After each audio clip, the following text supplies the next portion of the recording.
Komið sæl og velkomin í taktíkina. Rakel heiti ég, ætla að sjá þáttinn. Ég er komin með mjög góðan viðmælanda, hann Svein Margeirsson, sveitarstjóra í Skútustaðahrepp. En hann er nefnilega ekki bara sveitarstjóri, hann er líka íþróttamaður og hefur verið lengi. Blessaður Sveinn. Sæl. Og velkomin. Takk fyrir það, gaman að koma. Segðu mér aðeins bara til að byrja með, fyrir þá sem ekki vita, ef það er einhverjir sem ekki vita, hvernig íþróttamaður ert þú? Já, ég er náttúrulega kannski fyrst og fremst fyrrum íþróttamaður, en ég er þó að hlaupa talsvert ennþá. Ég var hlaupari, átti Íslandsmet í 3000 metra hindrunarhlaupi í 15 ár og byrjaði ungur í frjálsum, var svo svona í ýmsu, var í körfu á svona grunnskólaárunum og annað slíkt, en valdi svo frjálsarnar og var að hlaupa svona landsliðsplan í svona 10 ár upp undir það, frá svona 15, 16 og til 25, eitthvað þannig. Já, sko það sem ég hef svolítið áhuga á að ræða er vegna þess að sko ég hef svo mikinn áhuga á áhrifum þess að æfa íþróttir og hvað þá einmitt að æfa íþróttir á afreksplani, hvað maður tekur með áfram í önnur störf og einmitt stjórnsýslustörf. Þau eru væntanlega geta verið mjög krefjandi. Þannig að ég hef svolítið áhuga á því að hvað er það sem að sko íþróttamaður að þinni gráðu sko getur tekið með sér inn í stjórnsýslustörf? Það er auðvitað ótrúlega margt og nú kem ég úr einstaklingsíþrótt en tók á sama tíma þátt í að byggja upp lið. Ég er skagfirðingur á upplagi og var í ungmennasambandi Skagafjarðar og við náðum þeim árangri svona mitt síðasta alvöru keppnisár 2004 að við vorum hálfu stigi frá því að vinna bikarkeppni frí. Hálft stig? Það var hálft stig, já. Það er ennþá pínu svektur. Ég er pínu svektur, já, ég er bara alveg að segja það. Það er bara svoleiðis. Ég ætla ekkert að fara í smáatriði því. Nei. En það er eitt sem þú auðvitað má segja, lærir sem er ofsalega mikilvægt, að það er að vera hluti af liði og þá byggja upp lið eftir atvikum. Síðan auðvitað fyrir mig svona komandi úr einstaklingsíþrótt þá er þetta með að setja sér markmið mjög mikilvægur partur. Frjálsar, sund og fleiri greinar auðvitað eru dálítið svona absolút greinar. Þú ert að vega og meta þinn árangur við þinn fyrri árangur, vilt bæta þig og hefur mjög nákvæma mælingu á það, sem er nátengt svona bara, má segja, þörfinni fyrir því að vera með mælikvarða, eins og við erum auðvitað alltaf að velta fyrir okkur í dag. Já. Hvort sem það er fylgi stjórnmálaflokka eða losun koldíoxíðs í loftslagsmálum eða hvað nú er. Þannig að þú lærir dálítið mikið á það. Já, svona í rauninni að taka þetta í einhverjum skrefum og ná einhverju markmiði. Nákvæmlega, setja þig markmið og vera með dálítið skýra sýn á það hvert er ég að fara. Sem að svo aftur þá tengist, má segja, svona þessum grunnhugtökum stjórnunar og stefnumótunar með að vera með svona aðgerðamiðað plan, má segja hvað er ég að gera í dag og næstu vikurnar, ef svo má segja, og svo þetta taktíska, taktíkin, hvað er ég að gera í einhverju tímaspönn sem er kannski einhverja vikur og upp í einhverja mánuði, jafnvel ár og svo aftur þá lengra planið. Já. Sem að getur auðvitað verið eins og fyrir mig, menn ég ætlaði að verða Íslandsmeta við 3000 metra hindrunarhlaupi, ég ákvað það svona drjúsnemma og fann að það var mín grein sem átti mjög vel við mig og þá setti ég þetta markmið og var að elta þetta markmið í nokkur ár í rauninni og náði því svo á endanum. Já, sko kemur ekkert tímann upp sko íþróttamaðurinn Sveinn í þér þegar þú lendir í einhverjum krefjandi aðstæðum í starfi? Já, mjög oft. Eins og í hvernig, þú talar til dæmis hindrunarhlaup, mjög áhugavert. Já, mín upplifun, og nú er ég auðvitað bara með minn bakgrunn, mín upplifun er í rauninni að 3000 metra hindrunarhlaup sé einhver besti undirbúningur sem þú getur fengið. Fyrir að starfa í stjórnsýslu. Já, stjórnsýslu og stjórnun má segja yfirleitt, sko. Ég var auðvitað forstjóri Matís í 8 ár, rétt rúmlega 30 þegar ég verið forstjóri þar og þú ert alltaf að fást við, má segja, sko, ég sé afskaplega fáir stjórnendur sem að ná að fara í gegnum einhvers konar feril, hvort sem það eru markmiðum hagnað eða samfélagslega áhrif eða eitthvað slíkt, án þess að komi hindranir á leiðinni. Og þú þarft í rauninni alltaf að vera tilbúin að hlaupa hlaupið alveg til enda en að takast á við hindranir á leiðinni. Og það getur verið það að þér er ýtt til hliðar, rétt áður þú kemur á vatnsskrifunni, svo það bara að takast á við vatnsskrifuna, það klikkar afstökkið af búkanum og þú lendir dýpra en þú ætlaðir og fleira. Og þarna þarftu bara að vera tilbúin að má segja, horfa alltaf á markmiðið en að takast á við þessar svona aðstæður, svona taktísku aðstæður má segja sem koma upp. Sko. Já, svona greina það sem að gerist, hvað get ég gert og hugsa svolítið lausnamiða væntanlega. Afskaplega. Og ég tók nú, ég doktoraði í iðnaðarverkfræði og tók síðan stjórnunarnám við Harvard Business School og ég man að það var mjög strembið, mjög gefandi nám og á einu tímapunkti þá svona einhvern veginn áttaði mig á því að það var verið að reyna að setja okkur í aðstæður sem voru eiginlega yfirþyrmandi. Sem að kannski svona svolítið eins og eiga kílómetra eftir í hindruninni, þér líður orðið hræðilega, þér líður eins og þú hljótir að vera þreyttastur af öllum, en í raun og veru þetta bara það sem þú ert að fást við.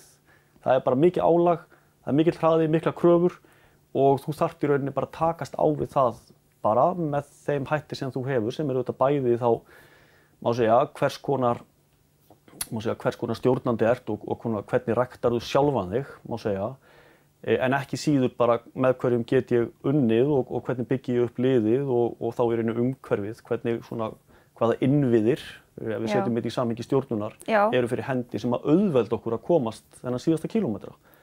En hver sko munurinn er eitthvað mikill munur á sko líkamlegri og andlegri þreytu fyrir höfuðið? Já, það það auðvitað. Og þetta, allavega mín upplifun og svona mín reynsla er nú svo að þú verður eiginlega að má segja, taka þetta svolítið saman.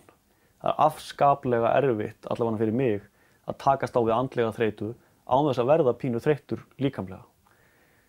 Og síðan á sama tíma ef þú ert komin mjög langt út í álagið, segjum 12-14 æfingar á viku, þá ertu orðinn andlega þreyttur. Já, það fylgir bara, það kemur bara með. Það kemur bara með, nákvæmlega. Þannig að mín reynsla er nú svo að þetta sé mjög nátengt og þarna held ég mitt á margan hátt að íþróttirnar geti lært af stjórnunarfræðunum. Hvernig þá? Það auðvitað, ef við horfum bara núvitund og fleira sem verið að leggja mun meiri áherslu á í kringum stjórnun, starfsmannastjórnun, mannauðsmál, þá auðvitað, mannauðurinn auðvitað það mikilvægasta sem að öll fyrirtæki og stofnanir eiga og mikla framfæri sem hafa verið síðustu ár í þessum fræðum.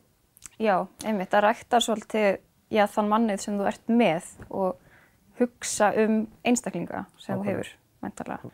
En nú eins og semst í stjórnun þá kannski ekki gott að tjalda bara til einna nætur. Maður þarf aðeins að kannski hugsa fram í tíman og þetta kannski akkurat eitthvað sem að einhver með þinn bakgrunn vanur að vinna eftir í tengslu við íþróttirnar til dæmis. Já. Ég myndi alveg segja það og þetta má segja, góðir þjálfarar hafa alla jafna yfir þessum eiginleikum að búa. Þeir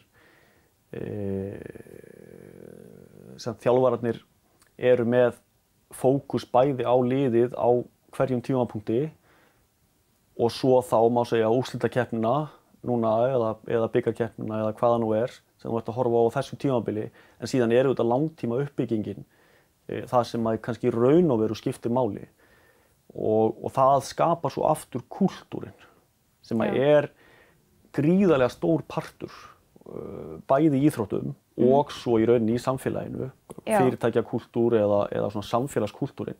Þekkja allir, hvað maður segja, það bara ákveðin kúltúr fyrir því að vinna bikarkeppnina, vinna körfuboltann í Vesturbænum og að vinna þar 6 ár í röð. Einmitt, krafa. Það bara ákveðin krafa, það getur verið erfitt, en það líka rosa sterkt og það skapar það svona kannski auka liðsmaður á margan hátt. Alveg eins það, ef við tökum Skútustaðahrepp sem dæmi, það sem að bara mikil menning og hefð fyrir umhverfisvernd til að mynda. Það skapar í rauninni svona ákveðin auka liðsmann þegar kemur að mótun umhverfisstefnu, framfylgd umhverfisstefnunar, að ætla að vera í fremstu röð í þeim málum. Það kannski ekki að byrja á því að sannfæra alla að eiga að gera þetta, það bara einhvern veginn allir svona með í því. Nákvæmlega, markmiðið alveg skýrt, það að vera í fremstu röð þarna, alveg eins og að verða bara bikarmeistari eða hvaða nú Spurningin bara hvaða leið ætlum að fara að því þá ertu komið með kúltúrinn í rauninni, svona þennan, ég ætla að segja, svona vinningskúltúr sem að skiptir rosalega miklu máli og þá getur í rauninni farið að vinna innan þess sviðis, ef svo má segja. En svo hlýtur líka að vera ansi dýrmætt reynsla að takast á við sko ósigra. Mjög. Væntanlega. Mjög svo. Og það hlýtur að hjálpa líka í stjórnun. Maður verður væntanlega oft fyrir vonbrigðum. Já, ég myndi segja að svona takandi aftur hindrunarhlaupi sem dæmi, ég hef farið í gegnum það að hætta í hindrunarhlaupi, ég hef farið í gegnum það að detta, reka hnéð í og geta varla gengið 2 dögum fyrir keppni, en þurfa samt að keppa og þetta er mjög mikilvægt og ég segi nú oft sko það mikilvægasta sem maður lærir í rauninni er að detta. Í eiginlegum hætti í hindruninni, það getur verið mistök eða hvaða nú er sem að í rauninni gerist annar staðar í íþróttum en svona hugmyndafræðilegum skilningi. Já, menn það er það mikilvægasta og ég held að þetta sé afskaplega mikilvægt og það þekki þannig margir, ég var nú rekinn sem forstjóri Matís og þá var mjög gott að hafa ákveðinn bakgrunn þar sem maður hafði dottið áður og gat þá bara leita svolítið í þá reynslu, hort á það, svona hvar gerði ég mistök, hvað hefði ég gert betur, kannski var ég aðeins svo neðarlega með hnéð þegar ég fór yfir búkan, það sem má segja, fór aðeins svo nærri, en á sama tíma þá í rauninni bara að kunna að standa upp og halda áfram sko.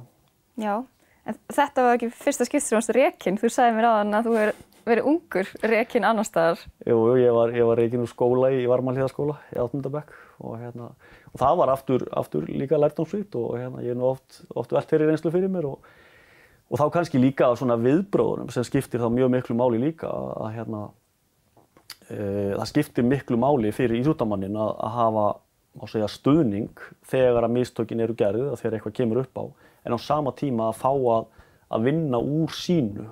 Takast á við það sjálfur. Já, nákvæmlega, takast á við það sjálfur og það held ég að mín skoðun er svo, það gildir líka í stjórnun almennt. En hvað tók við þegar þú varst rekinn úr Varmahlíðarskóla? Foreldrarnir hafa ekki valsað inn í skólan og mótmælt? Nei, alls ekki. Ég fekk bara minn tíma til að velta hlutum fyrir mig. Ég er nú úr sveit og ég var settur bara í það að moka skít í nokkra daga og það gefur fínan tíma til að hugsa. Já. Og það er svona verkefni mitt sem maður eru að takast á við. Það er bara að moka út úr þessari kró í Fjárhúsunum og það er í þínum höndum í rauninni hvernig þú klárar það. Þú þarft bara að hafa áhöldin sem er svona eins og að vera með völlin í íþróttunum og svo þarftu bara að búa þig til þitt plan. Hvað ætlar að klára fyrir hádegi í dag og ef þú átt að klára á 3 dögum að moka út úr einni kró, þá þarftu að búa þig til þitt eigið plan, má segja.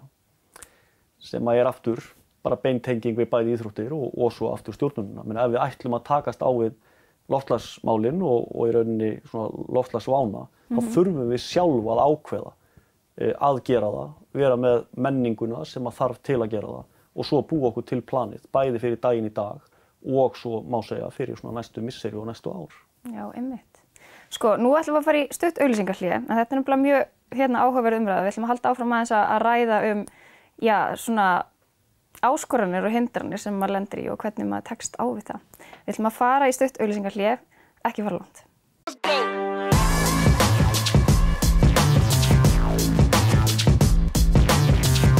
Velkomin aftur í taktíkina. Ég með Svein Margeirsson hjá mér, sveitarstjóra í Skútustaðahrepp og íþróttamann. Sveinn, við ætlum að halda áfram að tala svona samþætti, getur maður sagt samþætti? Já, eða samþættingu má segja. Samþættingu á milli íþróttaiðkunar á frekar háu leveli og stjórnsýslu og stjórnun. Og við vorum enda við að tala að maður læri mest af kannski mistökunum, bæði sem íþróttamaður og bara manneskja. Já, maður gerir það. Allavega maður læri mjög mikið af þeim. Það þarf auðvitað að bæði að kunna að vinna og tapa og það er eitthvað sem maður fær úr íþróttum. Og kannski einhver leiti svona því að minn starfsvettvangur hefur dálítið snúist nýsköpun og ég er líka verkefnisstjóri nýsköpunar í Norðri sem er samstarfsverkefni Þingeyjarsveitar og Skútustaðahrepps. Að nýsköpun, þetta með að búa til meiri verðmæti, geta verið samfélagsleg, geta verið efnahagsleg, umhverfisleg. Þetta snýst oft það að prófa. Já. Það er kannski erfitt að segja alveg skýrt fyrirfram svona verður þetta allt saman. Það ákveðna svona, hvað maður segja, ákveðna grundvallar reglur sem að hægt að nýta sér og svona styrkleikar. Það svona óvissuþættir. Að sjálfsögðu. Og við erum alltaf að læra í rauninni. En það kannski eitthvað sem að þú getur í rauninni leitað reynslubankan væntanlega þegar maður að leita leiða til þess að verða betri í hindrunarhlaupi eða til þess að hlaupa hraðar eða lengur eða eitthvað, þá væntanlega þarf maður það ekki nóg kannski bara að fara út að hlaupa. Það þarf að finna einhverja góða leiðir. Alls ekki. Og ég held einmitt að ef maður horfir á svona hvernig þjálfun allavegana sumstaðar hefur þróast, þá miklu meiri samþætting í dag einmitt á milli greina.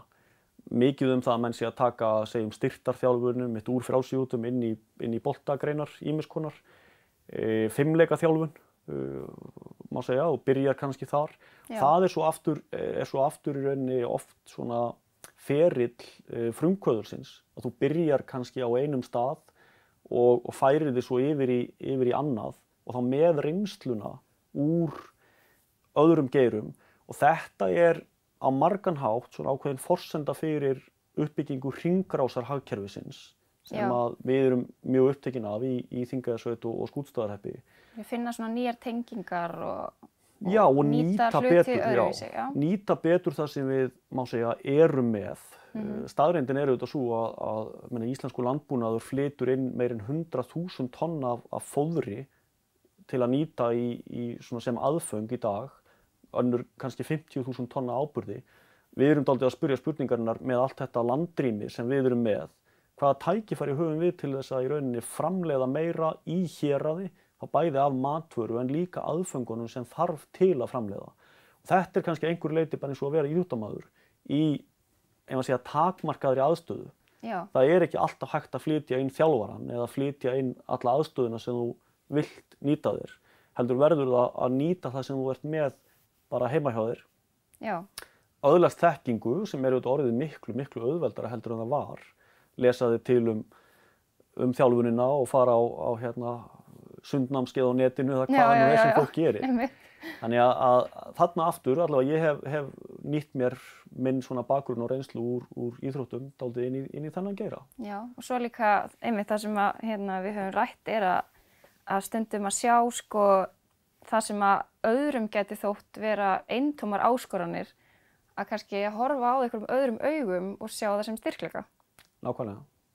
Það hlýtur að nýtast bara hvar sem er. Það gerir það auðvitað og þetta er nú ef við tökum bara frjálsíþróttir. Ég var að hlaupa Mývatnsmaraþonina eða hálfmaraþon þar fyrir skömmu síðan, ansi hvasst. Já. Akkur fórst bara hálft? Já, bara ef ekki að segja ég í maraþonið inni, takið það ári. Okay. En í hringhlaupunum þá ertu auðvitað alltaf að byrja og enda á sama staði, eða svo gott sem. Og þá skiptir auðvitað vindurinn miklu máli.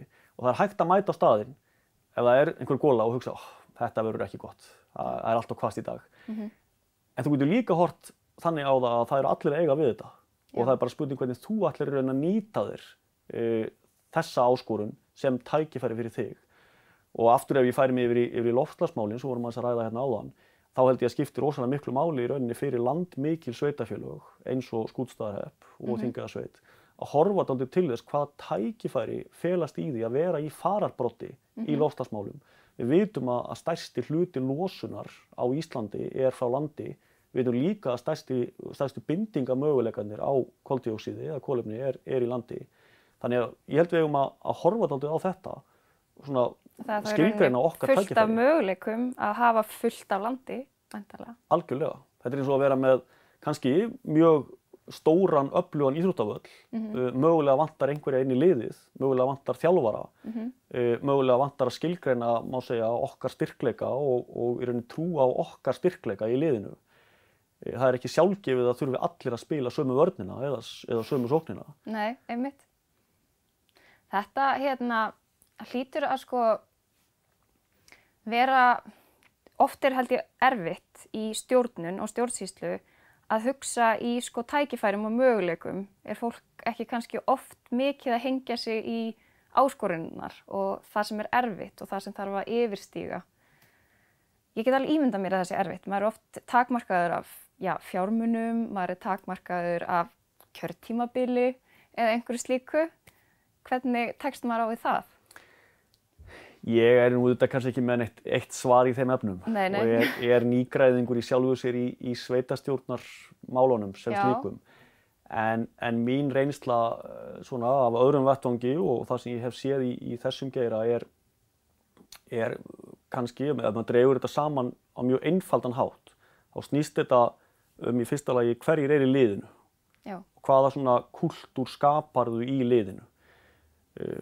Jim Collins orðar þetta sko Who's on the Bus, svona í svona biblíu stjórnunar, má segja, From Good to Great bókinni. Já, úr hverju hefur að móða? Í raun og veru og þá í rauninni hvernig byggirðu upp liðið og þá í rauninni ef þú ert ekki með öflugan kantmann, hvar ætlar að fá hann?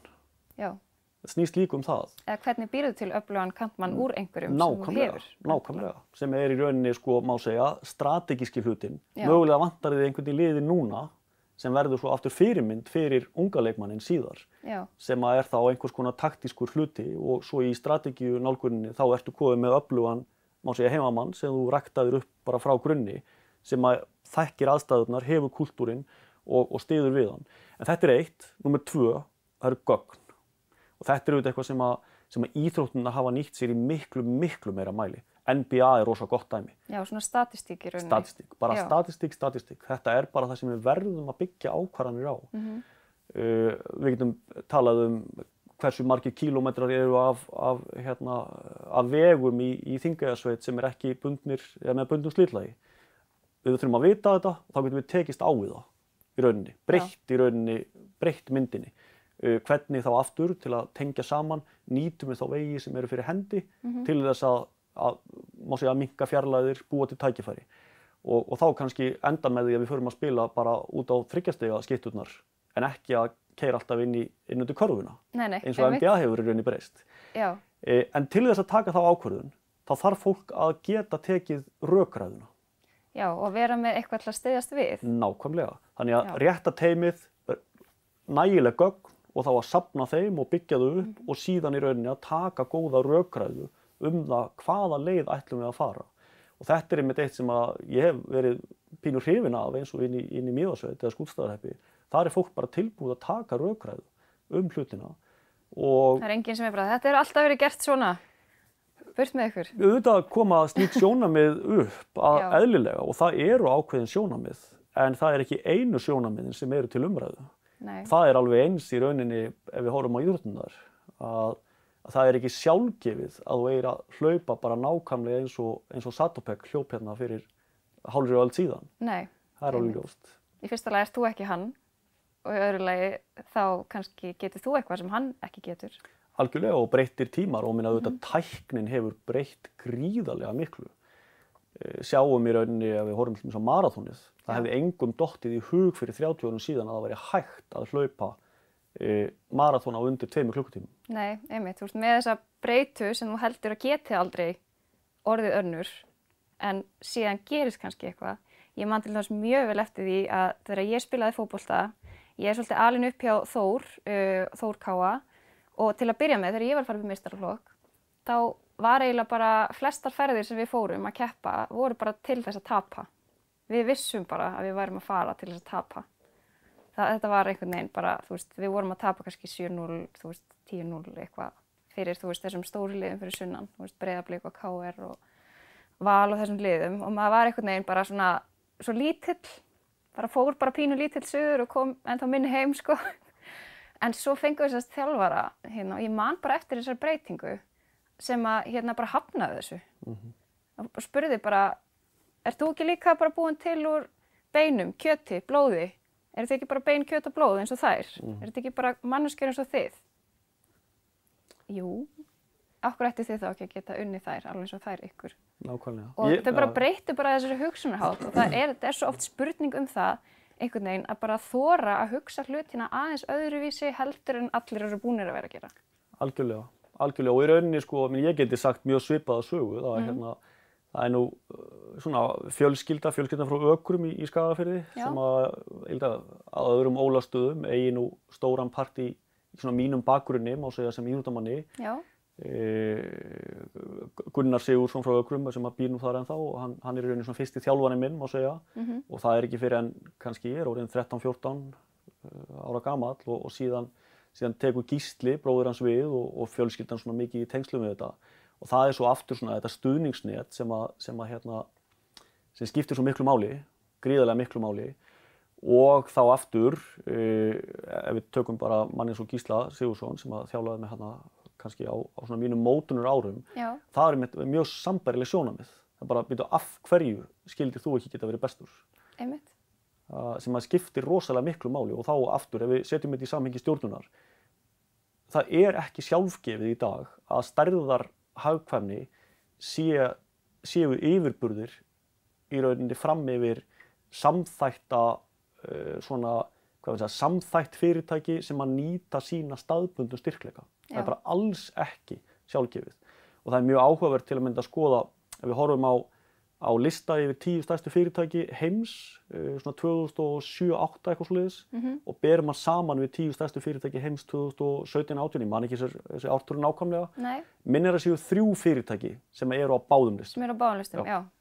Einmitt. Það bara dæmi það sem að gerast í dag. Það eru bara gjörbreyttar forsendur og þarna skiptir miklu máli í rauninni að svona hafa ákveðin bakgrunn sem að segir okkur að það sé hægt að gera eitthvað sem var talið ómögulegt.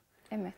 Og þarna tel ég sjálfur að bæði íþróttastarf og svo menntakerfið í sameiningu hafi rosalega miklu hlutverki að gegna.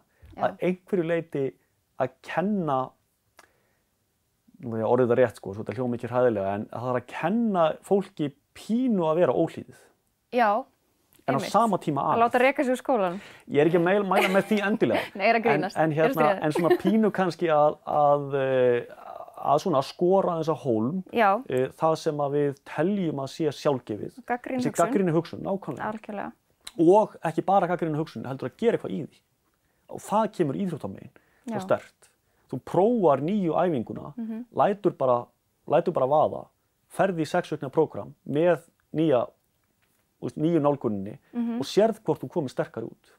Já, en sko rótin að þessu öllu, bæði sko íþróttum og þá öðru, það þá í rauninni, þú setur þig markmið, þú ætlar að ná okkur árangri, en sko hvaðan samt kemur þetta drive að maður vilji ná eitthvert? Þetta einhver eiginleiki sem ekki allir hafa eða þetta eitthvað sem að, fólk getur bara sagt, ok, hvernig nennir þú að vera í íþróttum? Þetta svo mikið vesen, þú getur ekki hugsað neitt annað og þú ert alltaf að leggja þig svo mikið fram og þú gæti bara verið heima hjá þér og haft það kósí. En hvaðan kemur svona drive að ná árangri, að setja sér markmið? Þetta bara í eðli fólks eða þetta bara einhverju nokkrir sem hafa þetta?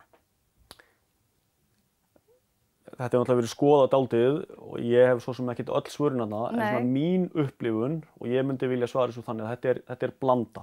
Já, það hafa þetta allir og allt umhverfi getur skapað þetta. Síðan eru þetta mismunandi sterkir, má segja, nánast erfðafræðilegi þættir í þessu. Og það eru líka missterkir umhverfislegir þættir og síðan blöndum við þessu saman og það kúltúrin. Þannig að kúltúrin eða svona menningin skiptir alveg rosalega miklu máli. Skamma ég barnið fyrir að gera mistök frá upphafi eða segi ég, þetta allt í lagi, nú bara lögum við þetta og stöndum upp að nýju. Og ég oft grínast með það, sko, ég segja að 90% af svona þeirri heimspeki sem þú þarft að læra, hana að finna í Christopher Nolan Batman-myndunum, sko. Já. Þetta með, sko, af hverju dettum við, það bara til að geta staðið upp aftur. Já. Það svo margt í því í rauninni. Og svona horfast í augu við veikleika sína í raun og þá að takast á við þá í rauninni, vinna bæði með veikleikana og styrkleikana og skilgreina svolítið í rauninni hvað ætla ég að vera að gera. En það lítur líka að vera svolítið mikilvæg partur af þessu, því það mjög einfalt þegar maður dettur að kenna bara einhverju öðru En væntanlega það lykilatriði í þessu eins og þú talar að líta sér nær, hvað gerði ég vitlaust. Ég að reyna að kenna barninu mínu þetta núna, ef hann lappar á hurð þá það hurðin að kenna. Þannig að við erum ennþá að vinna í þessu, en þetta líka svolítið í eðli fólks að vilja kenna öðrum þegar illa gengur. Já, ég hef gert það alveg örugglega. Já, flestir hafa örugglega gert það. Það engin spurning og ég er nú síðasti maðurinn til að halda því fram að ég sé bara með þetta, sko, enga veginn, það er alveg ljóst mál. En þetta svona mín nálgun svolítið á þessa hluti og ég held að sé geysilega margt í rauninni sem að, hvað maður segja, til að takast á við þessar stóru áskoranir sem við stöndum frammi fyrir, þá þurfum við að horfa á styrkleika á mismunandi svæðum, hjá mismunandi fólki, taka fagnandi í rauninni í fjölbreytileikanum og vinna í rauninni með skólakerfið og íþróttasamfélagið okkar sem eru rosalega, hvað við segja, sterkir innviðir fyrir hendi á Íslandi öllu. Og mikilvægt væntanlega að halda þeim í rauninni gangandi með því að vera stöðugt að fá nýjar hugmyndir og uppfæra og aðlagast. Algjörlega, og hlusta á notandann. Það er auðvitað eitt sem að má segja í samhengi nýsköpunar hefur breyst mikið. Áður var það dálítið þannig að við sögðum fólki hvað það vantaði. Já, einmitt. Alveg mjög auðvelt af því það var bara kannski ein sjónvarpsstöð. Svolítið svoleiðis, það má segja það. En í rauninni að hlusta á notandann og reyna að taka eins mikið svona af þessari eftirspurnar drifnu þróun inn eins og mögulegt er. Bregðast við breytingum í samfélaginu. Já, bæði í rauninni horfa þá til, má segja, hvert eru hlutirnir að fara, hvers konar svona stórar breytingar eru að verða og þar eru, má segja, tækniframfarir eitt, síðan eru öldrun samfélagsins að hafa gríðarlega mikil áhrif, loftslagsbreytingarnar, þetta eru svona þessi þrjú svona gríðarlega mikilvægu viðfangsefni sem við erum að fást við og það þarf held ég að horfa til styrkleikana sem við erum með, sem felast meðal annars í íþróttastarfi, felast í menntakerfinu og svo bara sterkum kúltúr eins og ég nefndi áðan í Skútustaðahreppi og víðar að sjálfsögðu að vilja nýta hlutina sem best, byggja upp okkar svona hringrásarhagkerfi og þannig erum við ekki bara í rauninni að stuðla að, má segja, betra samfélagi og efnahagslegum vexti, heldur líka að gera okkur, sko, við erum að minnka áhættuna fyrir einstakann bónda og fyrir samfélagið því að aftur ef ég tek dæmi sem ég nefndi áðan að ef við ætlum að flytja jafn mikið inn af fóðri og við erum að gera, þá erum við bara ofsalega háð verðsveiflum á hrávörumörkuðum. Og þess vegna skiptir svo, sem það er ekki bara spurning það í rauninni að horfa, við getum vaxið með því að nálgast hlutina með þessum aðferðum, heldur getum við líka minnkað áhættu fyrir okkur öll. Já, stundum er kannski bara hægt að vera í win-win. Þannig þarf það helst að vera. Já. Það er engin spurning. Já, þetta er allt spurning um að vinna, er það ekki? Er það ekki skemmtilegast? Jú, það skiptir máli að vinna. Ég er allavega þeirra skoðunar. Ég get alveg viðurkennt það. Aðrir geta að sjálfsögðu verið annarra skoðunar. Og en já, fyrir mig hefur það alltaf skipt ákveðnu máli. Ekki endilega að vinna, hvað við segja, andstæðinginn að gera þetta. Nei, ekki endilega að fá medalíuna. Heldur að í fyrsta lagi að upplifa að þú hafir gert það sem að þú svona gast eða ætlaðir þér, gera betur eða þú gerðir áður. Og byggt á einhverjum rökum. Algjörlega. Það er einhver grunnur undir þessu, öll saman. Þetta er bara fín lokaorð, við erum náttúrulega búin að tala of lengi saman, en það er allt í lagi. Takk fyrir kærlega að koma, þetta er náttúrulega bara mjög skemmtileg umræða og það er gaman að sjá svona tengingar á svona ólíkum hlutum eins og maður myndi kannski halda að hindrunar og langklaup og það að vera sveitarstjóri. En greinilega margt sem að þú geta nýttir. Engin spurning. Takk fyrir mig kærlega. Takk kærlega. Þá verður þátturinn ekki lengri að sinni. Mér langar að minna á að það er alltaf hægt að horfa á taktíkina á N4 safninu hjá Sjónvarpi Símans, N4 Sjónvarp Facebook síðunni okkar og heimasíðunni n4.is. Verið sæl.